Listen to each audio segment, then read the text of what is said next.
Le Seigneur soit avec vous. Évangile de Jésus-Christ selon saint Marc.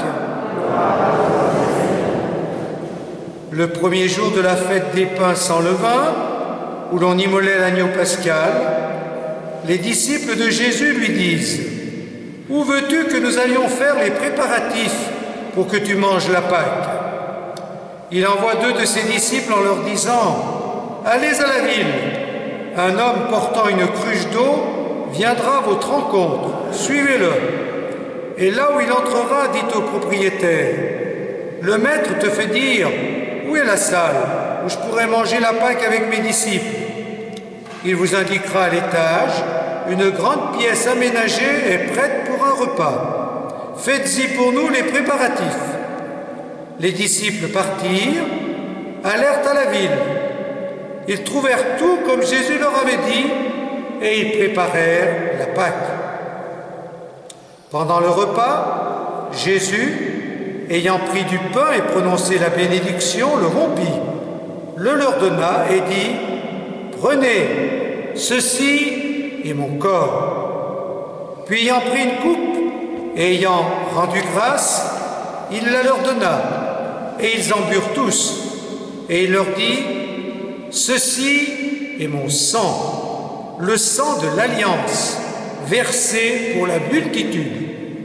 Amen, je vous le dis, je ne boirai plus du fruit de la vigne jusqu'au jour où je le boirai de nouveau dans la maison, dans le royaume de Dieu. » Après avoir chanté les psaumes, ils partirent pour le mont des Oliviers. Acclamons la parole de Dieu. Louange à toi, Seigneur.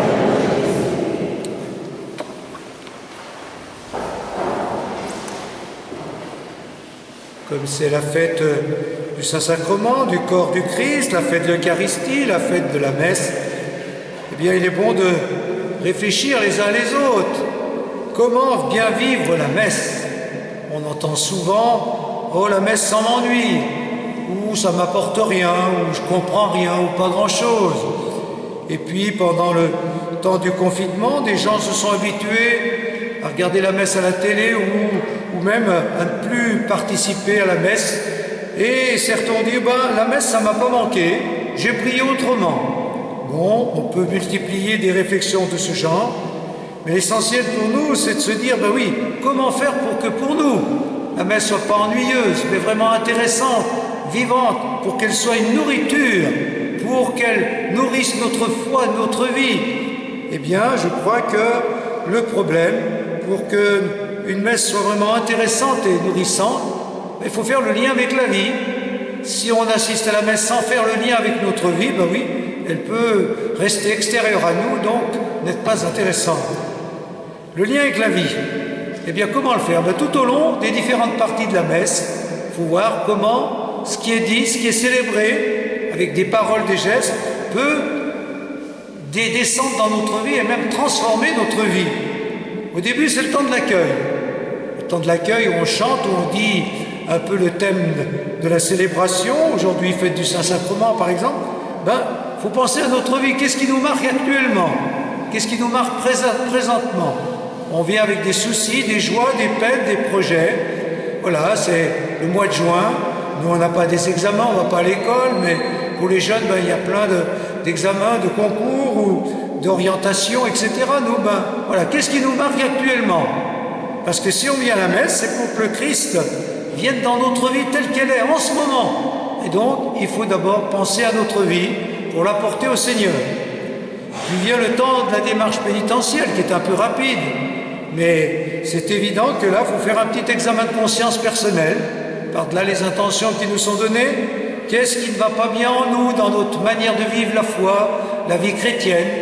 Comment avoir plus de foi, plus d'espérance, plus d'amour, de joie, de paix?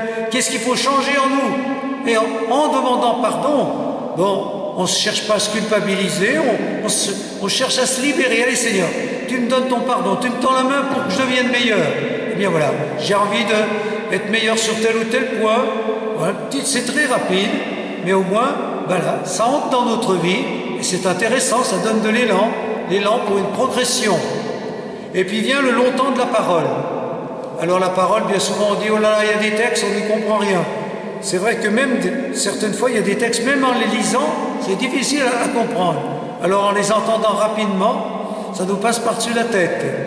Et puis il y a l'homélie qui parfois nous touche plus que d'habitude, ou pas du tout, et qui parfois est un peu trop au-dessus aussi de nos centres d'intérêt, mais l'essentiel, si on veut que ce soit intéressant, la parole, même si on est distrait à certains moments, ou si on ne comprend pas tout, si on retient au moins une parole, quelle parole dans les textes que vous avez entendus aujourd'hui, quelle parole vous touche, vous parle, quelle parole vous avez envie de vivre. Alors à ce moment-là, ça devient intéressant, au moins on retient quelque chose. Moi personnellement, j'ai beaucoup aimé dans la première lecture. C'est assez intéressant. Il y a d'abord, toutes les lectures ont un lien avec l'Eucharistie aujourd'hui. Elles nous parlent des sacrifices anciens, voilà, ou du Christ qui se sacrifie comme grand prêtre. Et puis dans l'Évangile, évidemment, on a le récit de la scène de l'institution de l'Eucharistie. Mais dans la première lecture, après tout ce rite avec le sang que Moïse aspergeait autour de lui, les gens, etc., bien, il y a cette belle phrase, « Tout ce que le Seigneur a dit, nous le mettrons en pratique, nous y obéirons. » Ça, c'est ce qu'il faudrait qu'on dise à chaque messe. Ce que le Seigneur a dit, même si on n'en retient pas tout, au moins de parole, je vais le mettre en pratique. Voilà, je vais le mettre dans ma vie. Parce qu'être un chrétien pratiquant, c'est bien sûr venir à la messe, mais c'est surtout pratiquer l'Évangile. Pratiquer les paroles de Dieu, les mettre dans notre vie, les vivre. Eh bien voilà, ça, si on retient au moins une parole, ça sera déjà pas mal. Et c'est ce qu'on peut faire, et c'est ce on doit faire. Et puis, je n'insisterai pas sur la profession de foi, mais sur la prière universelle. La prière universelle, il y a les intentions de la paroisse, il faut bien les écouter, les faire nôtres, mais entre les lignes, il y a nos propres intentions. Pour qui on a envie de prier en ce moment, ce soir, quand on est venu à la messe, autour de nous, quelle personne a besoin de notre prière, ou quel problème du monde on a envie d'évoquer. Eh bien, voilà. Moi, personnellement, en ce moment, comme beaucoup, cette histoire de la violence qu'on voit de chaque jour qui s'aggrave. Le président de la République en a même parlé.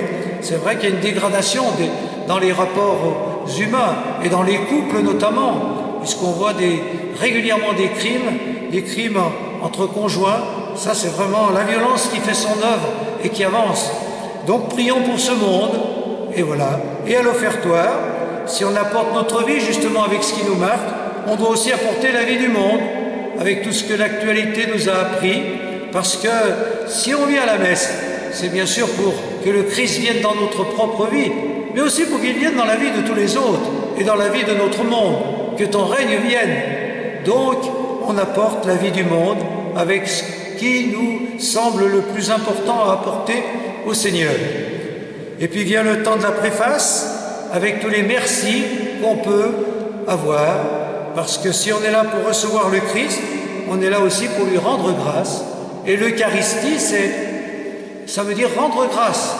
Donc on vient à la messe surtout pour remercier Dieu de tout ce qu'il nous donne. Alors en ce moment, quel merci on a envie de dire? Eh bien, que chacun, au moment de la préface, à partir de la préface qui sera lue, on apporte aussi nos propres merci pour rendre grâce au Seigneur de tout ce qu'il nous donne et de tout ce qu'il nous permet de vivre. Et puis il y a la consécration et la communion. Alors on pourrait s'étendre pour évidemment les intérioriser et les vivre toujours mieux, mais moi je retiens deux mots dans la consécration et la communion. C'est d'abord c'est mon corps et ensuite l'alliance. D'ailleurs dans le récit de la scène, vous avez bien vu, Jésus d'abord prend le pain, c'est mon corps, et ensuite le vin, c'est le sang de l'alliance. Alors s'il y a ces deux mots, ça veut dire que pour vraiment vivre la messe, eh bien, il faut se mettre en présence du Christ. Ce Christ vivant, il est là. Et si par le prêtre il dit c'est mon corps, ça veut dire je suis vraiment là. Le corps, ça veut dire je suis là. Notre corps, on est là, on n'est pas chez nous. Donc Jésus est vraiment là. Donc il faut se mettre en sa présence. C'est pas magique. Jésus n'est pas là magiquement. Il est là d'autant plus qu'on se concentre, qu'on se recueille, qu'on ouvre notre cœur, qu'on se met en sa présence. C'est mon corps, il est là.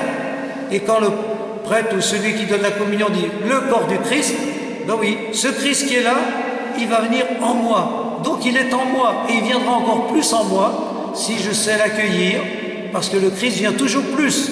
Il n'est pas là simplement une fois pour toutes, il vient toujours plus en nous. Donc, là, pour bien vivre la consécration et la communion, il y a cette mise en présence. Le Christ est au milieu de nous, le Christ vient en moi personnellement. Mais en même temps, eh bien, cette mise en présence ne doit pas être une mise en présence statique, mais dynamique. Une mise en présence statique, c'est on peut rester là, Jésus et moi Jésus, un cœur à cœur avec le Christ, on peut l'adorer, le goûter, ça c'est bien. Mais en même temps, il faut aller plus loin, parce que si Jésus nous parle d'alliance, c'est pour qu'on s'engage. Dans une alliance, on s'engage. Au mariage, on s'engage. Les époux s'engagent l'un envers l'autre. Quand on signe un contrat de travail, on s'engage à travailler. Et ceux qui nous embauchent s'engagent à nous donner du travail, etc. Donc, il y a un double engagement. Eh bien, l'alliance avec le Christ, c'est voilà, je m'engage à faire mieux, à faire ceci, à prendre telle responsabilité, ou justement à améliorer ma vie humaine, ma vie chrétienne, en vivant mieux telle valeur. Donc, en même temps qu'on communie et qu'on goûte la présence du Christ, on fait alliance avec lui, on s'engage. Allez, Seigneur, tu me prends par la main, on se tient par la main pour vivre une vie meilleure. Et moi, je vais prendre telle responsabilité ou essayer de faire des efforts pour vivre un peu mieux telle ou telle valeur de l'Évangile.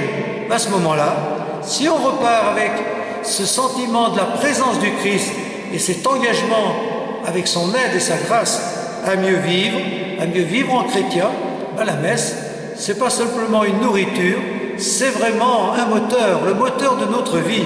Et c'est ce que devrait être chacune de nos messes.